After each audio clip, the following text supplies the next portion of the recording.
Hi, my name is Lania and this is my analysis for my final project for sociology. If you are not coming from the sociology class and you would like to know what I am referring to a Padlet that I created of advertisements, and that will be in the description link below. As I am talking, I am reading my thoughts and everything, the descriptive analysis from when I did the project, so bear with me. This presentation is a descriptive analysis of a collection of women-focused ads from the magazine Good Housekeeping, as well as male-focused ads from the magazine Men's Health. After looking through the entire magazine of Good Housekeeping, I noticed that the ads are centered around cleaning products, beauty products, or cats and pets in a calm setting of being cared for by a woman.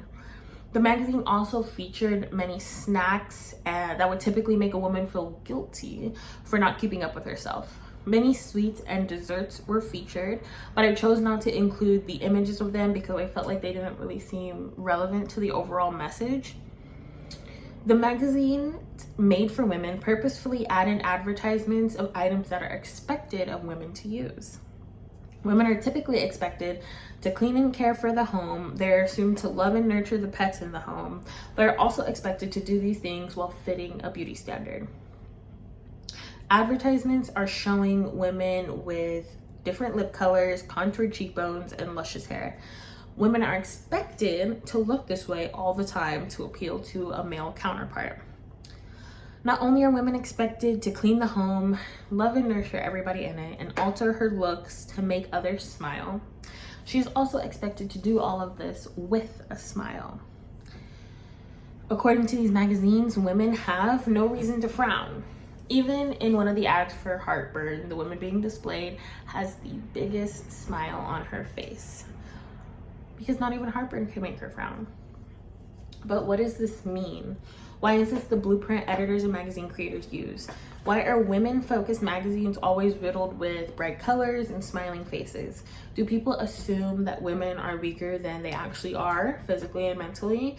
Are women only good for cleaning and love? Only useful when they make themselves look like a completely different person that a man will call beautiful? These questions can be answered in many ways with opinions and facts, but I have chosen, of course, to focus on the answer that comes from the sociological perspective. To begin, we can say that these specific advertisements are placed this way due to structuralism. Advertisements can be separated into certain magazines based on the role they are trying to portray. This would be considered a social role. Advertisements are placed with specific expectations for behavior. We can then talk about how this ties in with cultural sociology. It's not about what you see, it's what you perceive. If a man were to look at these ads, he would have a completely different perception of what the message is trying to portray. He would think that these cleaning products are the best. That's why they're being advertised here. To a woman, she may perceive that it is a woman's job to clean due to it being in a women's magazine. In a way, it could be seen as pluralistic ignorance, the way women conform and participate in this caregiver role in culture, even though they may not feel that that's all a woman is meant to do. They may have a different thought process, but they conform because they feel they have to. Many people have their own beliefs, but many other people follow the beliefs of a social culture. In these advertisements, the women are always smiling. They are smiling because in this social culture, women are overjoyed to be taking care of the home. They are believed to want to be stay-at-home wives and moms.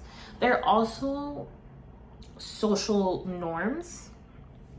There are established roles and expected behaviors in certain settings. It can be assumed that in all of these ads, the setting is a happy home and a happy family with a woman to take care of it all. In this setting, the social norm is to be beautiful and to continue to make yourself look beautiful. Always smile and stay clean. The attitudes the women are portraying in these ads are positive, joyful, happy, and thriving. These attitudes keep the social norms alive. The social norms that women are happy to be at home, women are happy to care, women are happy to clean the home. This gives reasoning to the social beliefs that women are meant to stay at home, they can't do anything else besides love and care and nurture. It leaves us as in women, as in people of a society, it leaves us in a never-ending cycle of social norms that are always trying to be met and never changed. We could take a break from looking at the women's focused advertisements to see what the sociological focus of the men's advertisements are and what they're trying to portray. It's a little bit different, but everything ties in together.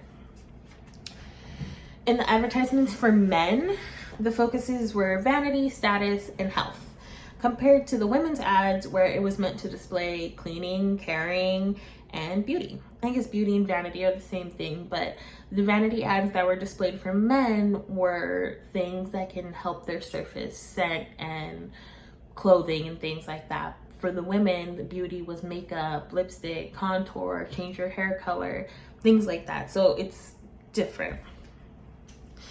The men should wear the best clothing products, drive the best car, use the best cologne, while women should alter their appearance with makeup. Men should take the best supplements and follow the right program to get big and strong, while women should remember to smile and clean up. Men should eat the best food and indulge in clean food products. Meanwhile, women should have some chocolate and cuddle the cat. That's the comparison these ads in these magazines were making. Why are men's advertisements focused on bettering who they are as a person, but women's ads are focused on her being able to better everyone else as a person?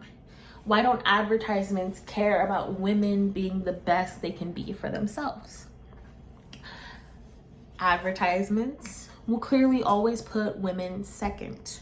They will always make them look like the sidekick, the caregiver, the housewife, rather than the alpha, the boss, someone who can be in charge. This is because of social structures and statuses. Men typically are the ones who are trying to work up to a certain status. This status will give you a position in society and connect you to certain people who are also trying to, or who have already obtained this certain status. Certain men who are trying to achieve certain statuses are the ones who would pick up magazines of this stature, as in Men's Health magazine. This is the opposite of women. As I mentioned, men are working to achieve this social role. Women are forced to maintain a social role. Pluralistic ignorance. Can't say it fast. But that's what it is. These sociological behaviors all come from within. Social interactions with others and yourself come from what you have learned from society, what has grown to be an ingrained belief. The me, when it comes to sociology, is yourself as you think others see you. This is what everyone is focused on. Men are focused on achieving a status so others will see him as more. And women are working to remain caring, kind, and beautiful because that's what others will expect. Men's advertisements represent the I, yourself as you see you. When you see yourself, you're likely looking at things you want to change. Most women rarely see themselves as they truly are. Women's advertisements represent the me mentioned before, yourself as others see you. Sadly, women will continue to only think of themselves the way others see them because that is what society believes in and pushes forth on everybody in general. This ties in with gender role theory. Gender roles are constructed and then acted upon. There isn't one specific type, and it isn't typically realized through interaction. When and where you interact with someone can drastically change the outcome of the interaction. Men are trying to be the alpha male, trying to represent the best man there is. This is because of hegemonic masculinity. Hegemonic masculinity is the cultural idea of the manliest man. also known as the alpha male. It is also the standard by which all are judged. Hegemonic masculinity is the reason why male advertisements have the focus that they do. They're all trying to match the standard they are judged by. This doesn't only apply to male advertisements.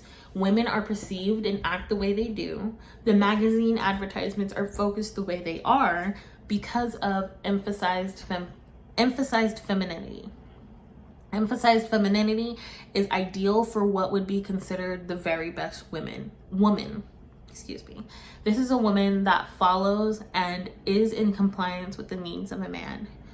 This woman keeps up with her appearance at all times. She is emphasizing what it means to be a woman in society. I think looking over these advertisements and taking the time to analyze them, look for what the message is really trying to say, would be great for a lot more people to do in society. I say this because it may get people to realize they aren't living a true reality. They're living the reality that is pushed onto them by society. The culture that they have known growing up is the one that sticks. It is the life they live and never realize it isn't their own or on their own terms. Taking this class made me really understand what it means to try to break free of the cultural and sociological structure that has been ingrained into my mindset. It's a complicated thought that I feel more people should discuss. What's crazy is that this is a part of learning sociology and learning your reality. Some may get to a point where they can begin re-socialization, where they can erase what they know to be true and learn something new. Many people, as some would say, are stuck in their ways. But imagine what can be accomplished when you begin to really think for yourself and learn something new. Thank you.